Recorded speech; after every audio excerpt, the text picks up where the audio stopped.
Kami bertanya, Assalamualaikum, waalaikumsalam. Kami bertanya, bahwa semua orang atau kelompok semua mempelajari Al-Quran dan Sunnah, tetapi akidahnya kok berbeda-beda. Bagaimana Ustadz memahami hal-hal yang seperti ini? Nah, ma'asyiral muslimin rahiman rahimakumullah. Jadi pertanyaannya adalah, kenapa kaum muslimin berbeda-beda? Akidahnya, mungkin amalan ibadahnya, ya, muamalahnya, macam-macamnya. Padahal mereka semuanya ya mempelajari Al-Quran dan apa? Sunnah. Ya. Taib. Ma'asyiral muslimin rahiman rahimakumullah. Sekarang beda antara pengakuan dan juga sesuatu yang hakiki. Yakni kadang ada orang yang mengaku-aku saja. Saya belajar Quran dan apa? Sunnah. Hanya pengakuan, namun nyatanya tidak. Tentu akan menghasilkan kesimpulan yang berbeda. Nggih napa mboten? Yang ini hanya sekedar pengakuan, ayo kembali Quran dan Sunnah. Yang ini ya mempelajari. Akhirnya berbeda, karena yang satu pengakuan saja, sehingga berbeda. Kemudian juga ma'asyiral muslimin rahimani rahimakumullah, kita juga harus perlu ingat bahwasanya kita itu wajib mempelajari Al-Quran dan Sunnah dengan pemahaman siapa? Ini harus dijawab. Dengan pemahaman siapa? Jawabannya, kita akan sama akidahnya, kita akan sama ibadahnya, akan sama pemahamannya terhadap Al-Quran dan Sunnah kalau kita mempelajari Al-Quran dan Sunnah dengan pemahaman para sahabat. Ini penting.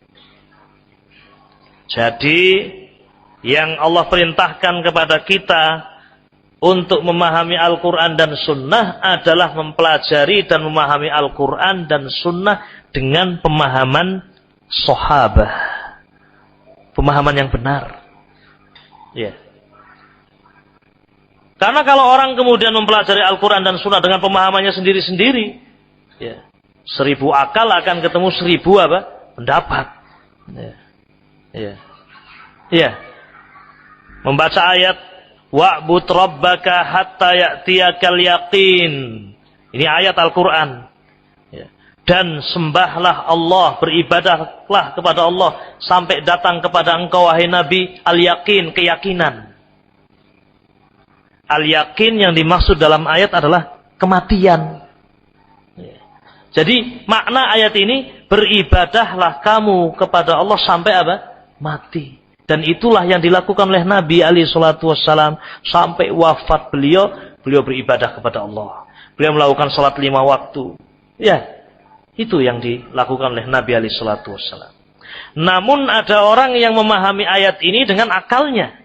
Wa'bud rabbaka hatta ya'tiyakal yaqin. Beribadahlah kamu kepada Allah sampai datang kepadamu keyakinan. Pokoknya nek wis yakin wis cukup. Beribadahlah sampai kamu yakin. Saya sudah yakin, tidak perlu lagi sholat. Ya. Saya sudah yakin, tidak perlu lagi terikat dengan syariat. Ya, itu yang terjadi di kalangan orang-orang sufi ekstrim. Ini ada pertanyaan, apa sebenarnya sufi itu? Ya. Bagaimana dan mengapa? Ya, ini diantaranya pemikiran orang-orang sufi itu. Orang-orang sufi itu membagi manusia itu menjadi 3 tingkatan. Ada yang masih syariat, ya, yang masih harus sholat, harus ini, harus itu, terikat dengan aturan-aturan syariat, harus zakat.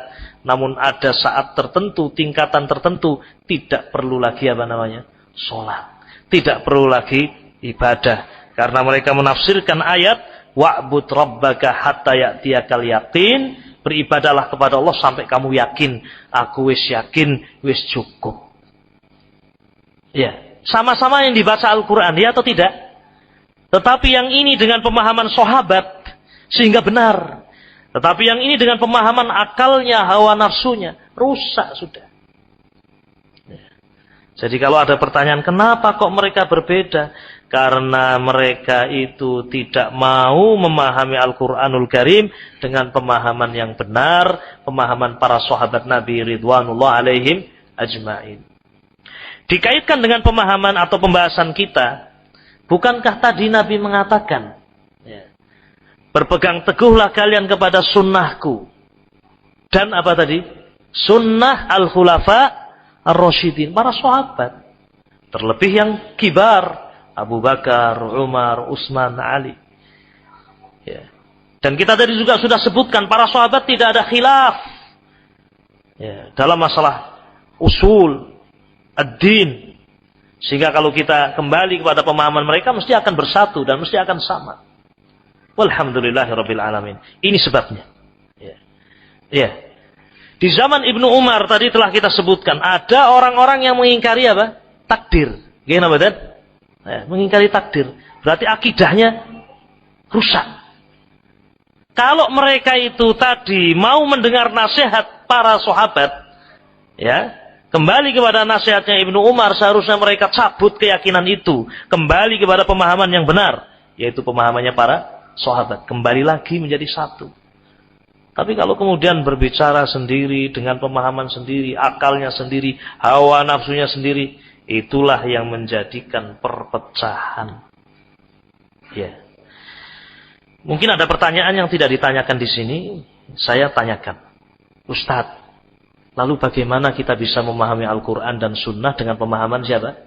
Sahabat. Terus pripun niku carane? Ya. Ya tadi sudah kita sebutkan. Alhamdulillah, ilmu agama itu diwariskan kepada para ulama. Al-ulama warasatul anbiya. Para ulama itu pewaris para nabi.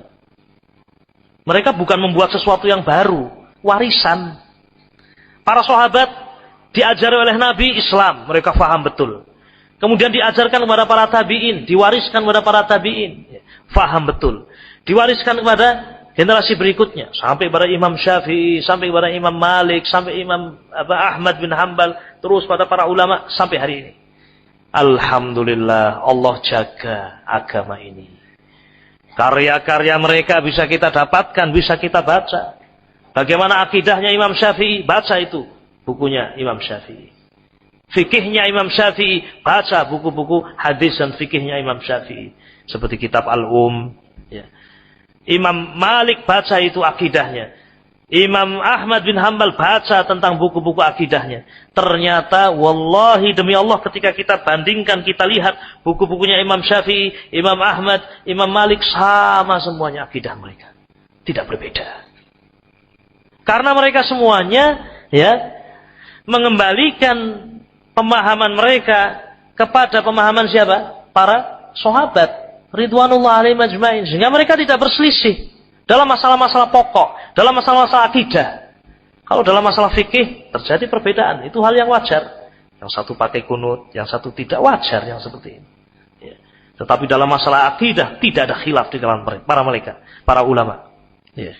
Buku-buku akidah menjadi saksi. Ya. Kalau mau kembali kepada kitab-kitab para ulama dan duduk, ya, di hadapan para ulama, termasuk para ulama yang saat ini masih ada. Syekh Rabi' bin Hadi al-Madkhali, Syekh Abdul Muhsin al-Abbad hafizahullah, Syekh Shalih bin Fauzan, Syekh Ubaid al-Jabiri. Nah, baca buku-buku mereka, dengar kaset-kaset mereka, duduk di hadapan mereka, akan didapatkan ilmu yang kita dengar dari mereka sama dengan ilmu para ulama sebelumnya. Karena mereka semuanya mengembalikan pemahaman Al-Quran dan Sunnah kepada para sahabat. Ini yang menjadikan berbeda. Nah,